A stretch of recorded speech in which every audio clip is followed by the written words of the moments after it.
آزاد میډیا یوټیوب چینل ته ښه راغلاست.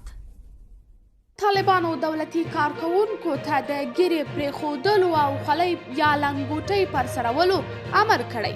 په افغانستان کې د طالبانو حکومت د دوشنبې پر ورځ پلازمینه کابل کې د یو شمېر دولتي ادارو کارکوونکو ته ویلي له دې وروسته باید ګیرې پرېږدي او له لنګوټو او افغاني لباس سره دفترونو ته ورشي.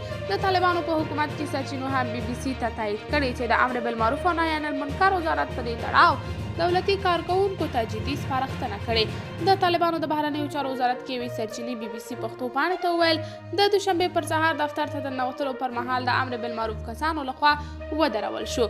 یاده سرچینه وایي چې دې کسانو لخوا ورته په کلکه سپارښتنه وشوه چې له دې وروسته باید اوږده ږیره پرېږدي او خولۍ یا لنګوټه پر سر کړي.